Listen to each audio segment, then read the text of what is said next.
La brújula para el ministro evangélico. Capítulo 17. El ministro y la disciplina. Un hogar sin disciplina es un desastre. Difícilmente un equipo de fútbol indisciplinado va a ganar el campeonato. Una planta industrial necesita principios disciplinarios para proteger a todos los empleados y para lograr una buena producción. Los sindicatos y hasta los partidos políticos por lo general mantienen una disciplina. El ejército no serviría para nada si no mantuviera la disciplina. La Iglesia no es ninguna excepción a esta necesidad. Algunos alegan que para la Iglesia la disciplina sería faltar al amor. Citan el caso de la mujer tomada en adulterio que fue traída ante el Salvador. Juan 8, del 1 al 11. Pero esto no se puede aplicar a la disciplina en la Iglesia porque aquello fue el subterfugio de unos malvados que no tenían ningún interés en la santidad del pueblo, sino en la derrota del Hijo de Dios. Juntamente con el espíritu con que Cristo trató a la pobre mujer, le advirtió que no debía volver al pecado. En otras partes, Cristo nos habla de dar autoridad para atar y desatar y en cuanto a la autoridad para expulsar. Mateo 18:17. El apóstol Pablo estaba convencido de la necesidad de una acción disciplinaria como el elemento de fe y de obediencia. La Biblia nos recuerda que el Señor al que ama, disciplina. Hebreos 12:6. La disciplina es necesaria. No tenerla es fatal, pero el mal uso de ella es más fatal todavía. Procuro en este capítulo, por lo tanto, ser lo más explícito posible después de examinar mi propia experiencia como pastor y mis observaciones en casos de disciplina que he considerado como procedimientos injustos. Dios nos libre de actuar como un cuerpo policial. Después de todo, Dios hará alcanzar al ofensor su pecado. Jamás se le podrá engañar. A la vez, tenemos que hacer todo lo posible como padres espirituales para ayudar a los que Dios nos ha entregado, a desarrollar un testimonio y un carácter fuerte y santo. Primero, los propósitos de la disciplina en la Iglesia. La Biblia revela que la Iglesia debe mantener una disciplina para el bien de los que caen en faltas, así como para los demás miembros del cuerpo. Cristo dejó instrucciones acerca de este tema, lo mismo que Pablo. Moisés tuvo que ocupar mucho tiempo resolviendo problemas relacionados a la disciplina. El autor de Hebreos nos recuerda que Dios tiene la costumbre de disciplinar y que no debemos despreciar esta obra divina. Hebreos 12, del 5 al 11. Uno de los propósitos de ejercer la disciplina en la asamblea local es para que uno que ha caído en pecado no siga en él, sino que lo deje de hacer. Segunda de Corintios 7, 8, 9. Se espera que la persona culpable se dé cuenta de que va mal, que se avergüence de su conducta. Es como un niño que se mete un caramelo sucio en la boca. Su madre se lo quita muy a disgusto del niño, pero sabe que le va a hacer daño si no lo hace. No solamente se pretende corregir el procedimiento equivocado de un hermano en la fe, sino restaurarlo a un lugar de salud espiritual. Gálatas 6:1. La acción disciplinaria tiene un fin redentor, lo que es de importancia incalculable en la obra de Dios. Otro propósito de la disciplina es el de mantener en alto el testimonio de la Iglesia delante del mundo. La Iglesia evangélica se ha hecho acreedora de la confianza de muchos que no son creyentes. No podemos traicionar esa confianza permitiendo toda clase de conducta de parte de los que profesan ser miembros de la Iglesia. Primera de Timoteo 3:7. La Iglesia de Cristo se ha de caracterizar por su santidad. Asimismo, la disciplina tiene el fin de proteger a los demás miembros de la corrupción. El apóstol Pablo emplea el simbolismo de la fiesta de la Pascua para poner énfasis sobre la necesidad de ver que todo el grupo no se contamine con el pecado de algunos. En dicha fiesta se hacía el pan sin levadura y se cercioraba de que en toda la casa no quedara nada de ella. Primera de Corintios 5, del 6 al 8. Segundo, distintos casos con los cuales es necesario tratar. La disciplina en la iglesia se aplica a diferentes clases de problemas. Vamos a enumerar algunos. Una falta que resulta de la ignorancia. Ofensas personales. Mateo 18 del 15 al 18. Pleitos entre hermanos. La caída de un hermano en pecado. La conducta de personas que ocasionan divisiones o escándalos en la iglesia. Personas que han llegado a aceptar doctrinas falsas por falta de enseñanza, por interpretaciones equivocadas o por la influencia de otros. Personas lobos que se infiltran en la iglesia con doctrinas heréticas. Pleitos contra un pastor o anciano. Tercero, el procedimiento correcto a seguir. La experiencia ha mostrado que si el ministro procede solo y actúa por su propia cuenta en cuestiones de disciplina, se acarrea muchos problemas. Por otra parte, se ha visto que con la intervención de varias personas, muchas veces se puede lograr una perspectiva más amplia. Se recomienda, por lo tanto, que se establezca un comité de disciplina en cada iglesia local. Lo más lógico es que ese comité sea el cuerpo oficial de la iglesia, sirviendo de presidente el mismo pastor. En ciertas circunstancias puede ser que se requiere la adición de 1 o 2 miembros más. En algunas iglesias el comité de disciplina se compone del pastor, el superintendente de la escuela dominical, el presidente de la sociedad juvenil, la presidenta del grupo de damas y el presidente de la fraternidad de varones. Lo más pronto posible se debe reunir la comisión de disciplina para considerar lo que se sabe del caso. Necesariamente hay que citar al acusado para que comparezca y se le oiga. Si el acusado no confiesa su culpabilidad, insistiendo en su inocencia, el comité de disciplina tendrá que proceder con un examen de las evidencias de la veracidad de las acusaciones. Los testigos tendrán que ser de fe y verdad. Deben ser por lo menos 2, regla que fue establecida en la ley de Moisés y reiterada por Pablo.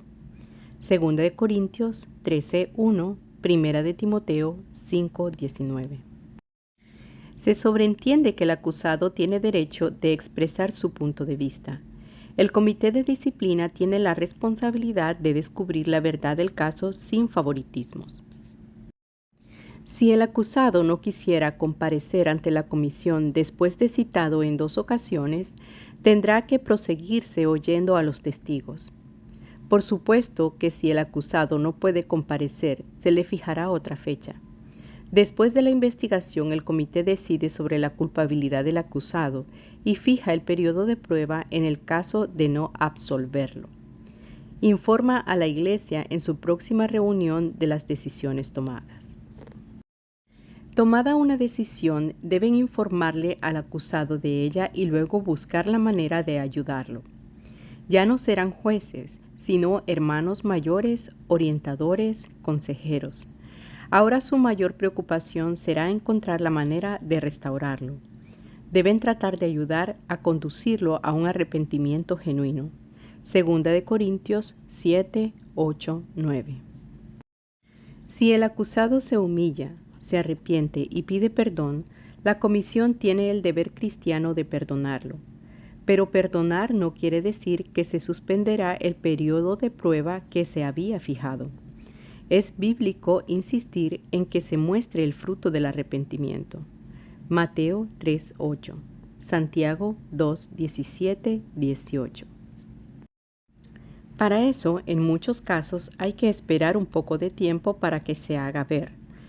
Pudiera ser que un poco más adelante la comisión redujera el tiempo fijado de prueba después de ver que el disciplinado evidencia un genuino arrepentimiento.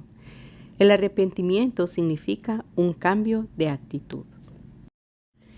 El tiempo de prueba no es un castigo, sino una oportunidad para que el creyente arrepentido muestre al mundo y a la iglesia su restitución. Hasta la hermana de Moisés tuvo que pasar por un tiempo de prueba. Números 12 del 1 al 15. Durante el tiempo de prueba, el culpable no debe ejercer sus privilegios, pero no debe faltar a los cultos.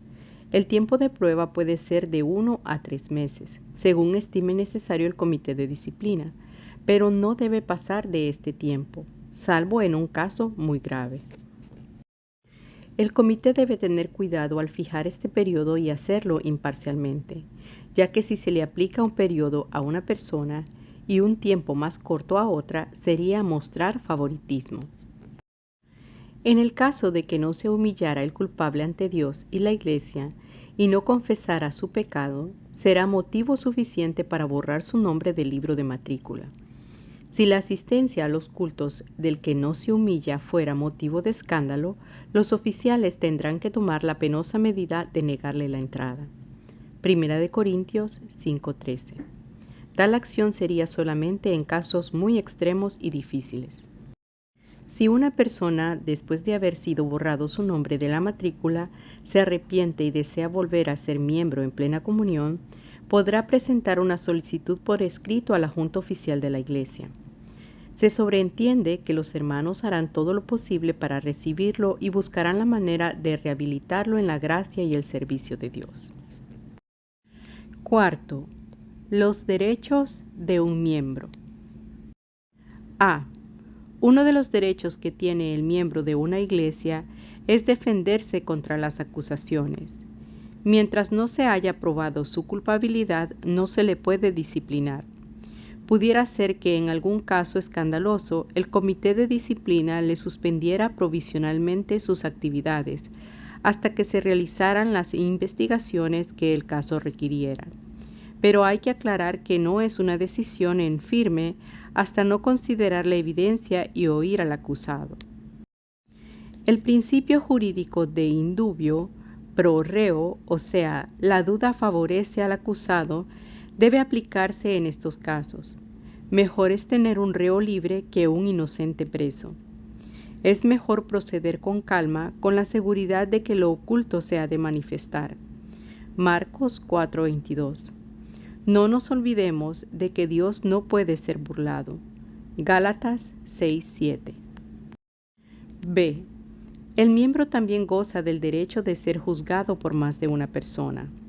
Ningún pastor tiene la facultad de disciplinar, ni de suspender la acción disciplinaria a un miembro sin la autorización del comité de disciplina. Quinto, extremos que se deben evitar en el ejercicio de la disciplina. A. Restar importancia a la falta. Debemos mirar la falta en su real dimensión. Hay que contemplar las cosas de manera objetiva. A veces la falta de celo hace que se le dé poca importancia al mal cometido. Otro peligro es que por cuestiones de simpatía se incline el comité a pasar por alto las faltas. B. Exagerar la falta. La cordura y ecuanimidad son muy importantes. A veces la primera reacción de un miembro de la comisión de disciplina es de mucha indignación, pero tenemos que controlar nuestras emociones y mirar desapasionadamente lo sucedido. C. El abuso de función o autoridad. Puede ser que la persona agraviada sea pariente del diácono o del pastor y se quiere aplicar todo el rigor posible. En estos casos se requiere mucha madurez y la capacidad de mirar las cosas objetivamente.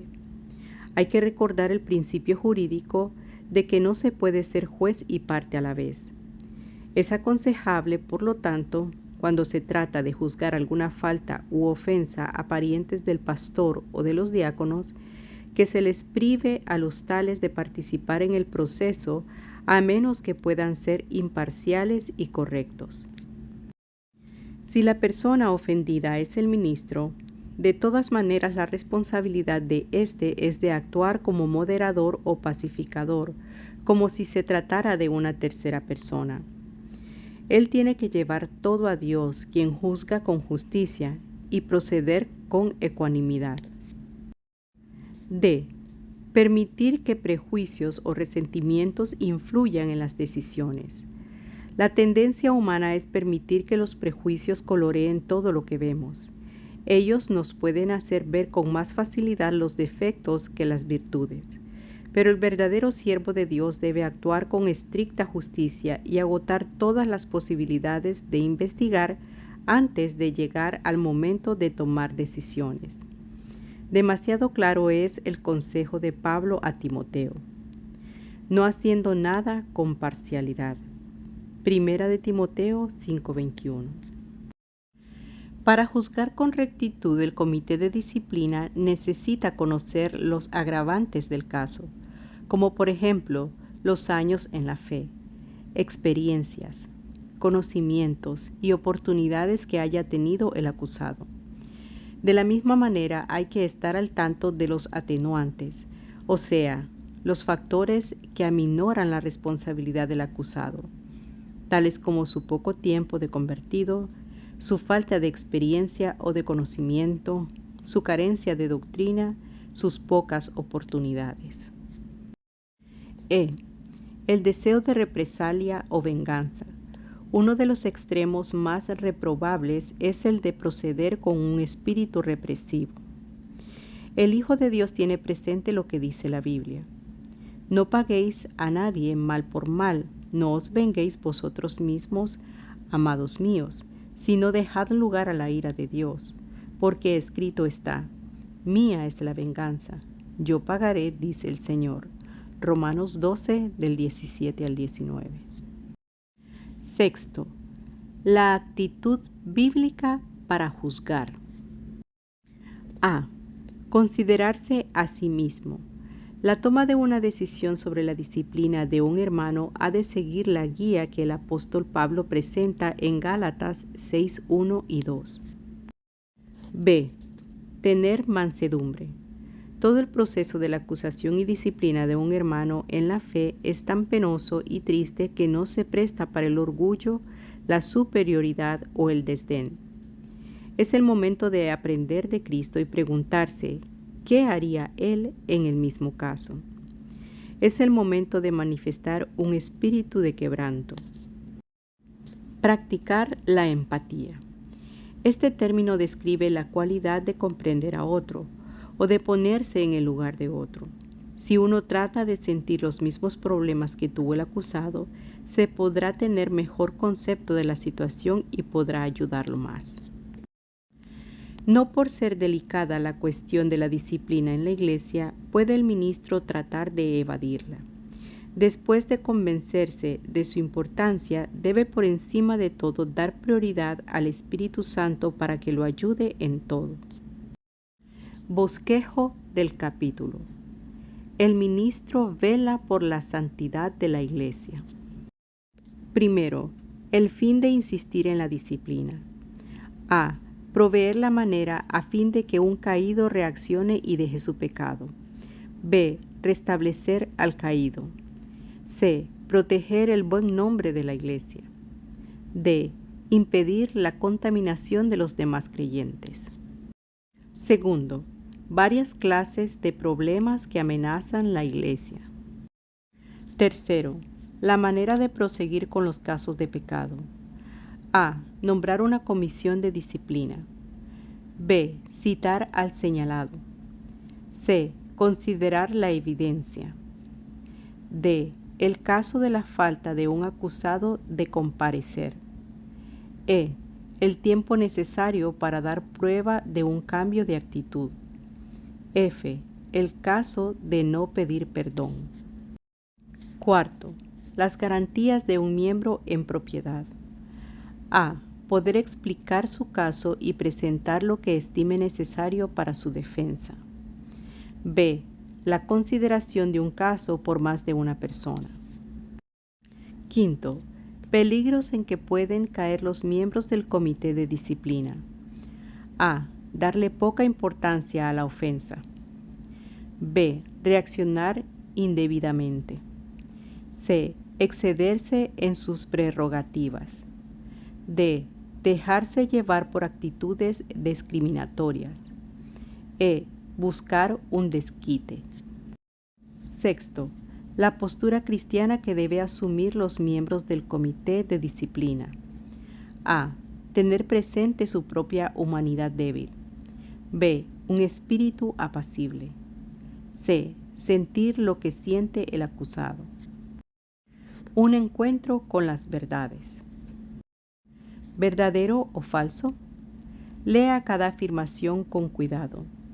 Decida si lo que expone será cierto o no. En el caso de que lo que dice no es verdad, cambie la redacción para que llegue a ser una declaración cierta. Si es verdadero lo que dice, escriba la palabra verdadero en el espacio en blanco. 1. El caso de la mujer tomada en adulterio es buen modelo para el procedimiento en casos de disciplina en la iglesia. 2. El mal uso de la disciplina de la iglesia produce resultados funestos. 3. Un propósito de la disciplina en la iglesia es para dar a un caído su bien merecido castigo. 4. La disciplina de un hermano debe tener el propósito de ayudarlo a restablecerse espiritualmente. 5. Poco hará la disciplina para detener a un creyente en su camino equivocado. 6. La iglesia tiene un deber de mantener su testimonio limpio ante el mundo. 7. Pablo enseña que un creyente con pecado en la iglesia puede contaminar a otros. 8. A veces la iglesia se ve en la necesidad de tomar acción disciplinaria sobre los que enseñan doctrinas erróneas. 9. La experiencia ha mostrado que el ministro pierde tiempo si espera reunirse con una junta para resolver las cuestiones de disciplina. 10. El acusado tiene el derecho de explicar su punto de vista ante la comisión de disciplina. 11. La comisión de disciplina ya ha cumplido con toda su responsabilidad para con el caído al llegar a una decisión en cuanto a la acción disciplinaria. 12. Si el caído se humilla y pide perdón, la comisión de disciplina tiene la obligación de suspender el tiempo de prueba. 13. Es perfectamente aceptable disciplinar a un hermano cuya culpabilidad está todavía por probarse. 14. El miembro de una iglesia tiene el derecho de ser juzgado por más de una persona. 15. Se necesita mucha madurez para tratar las cuestiones de disciplina. 16. El que tiene que juzgar el caso de un caído debe recordar que es también débil y podría caer. 17. Se debe juzgar con espíritu de ira justa y celos por la causa del reino. 18. El que juzga debe ponerse en el lugar del otro. 19. El comité de disciplina necesita buscar la dirección y sabiduría del Espíritu Santo. 20. Disciplinar es manifestar siempre una falta de amor. De la teoría a la práctica. 1. ¿Cuál fue su concepto de la disciplina en la iglesia antes de estudiar este capítulo? 2. ¿Cuál es su concepto de la disciplina ahora? 3. ¿En qué manera ve usted que se podría mejorar el procedimiento disciplinario en su iglesia? 4. ¿Qué tiene que ver la disciplina con el discipulado? 5. ¿Qué tiene que ver el texto "No juzguéis para que no seáis juzgados" de Mateo 7:1 con la disciplina en la iglesia? 6. ¿Qué puede suceder si un padre le quita a un niño sus privilegios por cada falta, olvido y negligencia? 7. ¿Qué puede suceder en una iglesia en la cual se acostumbra a privar a los miembros de sus derechos por cualquier cosa? 8. ¿Qué se entiende por el legalismo en una iglesia? Dé algunos ejemplos. 9. ¿Cuál es el peligro de un espíritu excesivamente legalista de parte de los dirigentes de una iglesia? Proyectos para la clase. 1. Considerar lo que los estudiantes han hecho en sus ejercicios de este capítulo. 2. Presentar un cuadro dramatizado de la manera en que puede ser muy perjudicial la disciplina. 3. Presentar un cuadro dramatizado de la reunión del comité de disciplina en que se considera el caso de un hermano que ha caído en pecado. Evaluar el hecho. 4. Presentar un panel de 3 estudiantes de lo que el pastor debe hacer si ve que hay personas continuamente bajo disciplina. 5. Asignar al profesor el papel de un acusado y el del pastor a 2 miembros en la clase, y sin que lo ensayen, que hagan sus papeles por 10 minutos delante de la clase. Después se debe evaluar lo que realizó cada uno y decidir qué implicaciones tiene lo presentado en el ministerio de los miembros de la clase. 6. Evaluar la disciplina de la institución en que se realizan estos estudios. Procurar encontrar las maneras posibles para mejorarla.